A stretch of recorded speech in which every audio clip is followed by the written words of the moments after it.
غزل من نمیفهمم. یه استخر میبینم، 2 تا استخر میبینم، 3 تا استخر میبینم. چند تا امنیتیز داره؟ امنیتیز به فارسی چی میشه؟ امکانات تفریحی. چند تا داریم؟ بردیا بیش از 50 تا امکانات تفریحی داره با روف گاردن.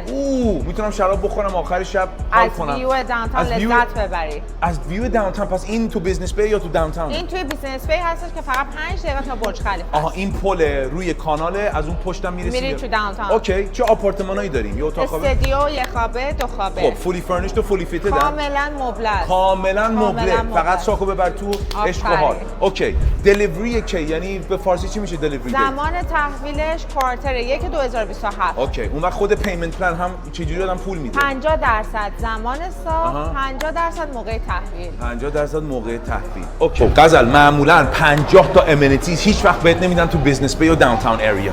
من میدونم آپارتمان‌های استودیو توی این منطقه معمولا واسه 90 تا 100 هزار درهم اجاره میشن. دقیقاً. خب حالا من میگردیم به چیز ریتورن آن اینوستمنت به فارسی چی میشه؟ بازگشت سرمایه حداقل 9 تا 10% چون کاملا مبلم هستش.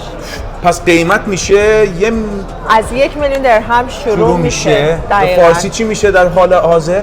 در حال حاضر از 16 میلیارد و 500 هزار درهم شروعشه که فقط با 3 میلیارد و 500 هزار تومان میتونن بوکش کنن. اوکی خیلی ممنون. مرسی. من دوست دارم برم توی اون استخر وقتی که تموم شده.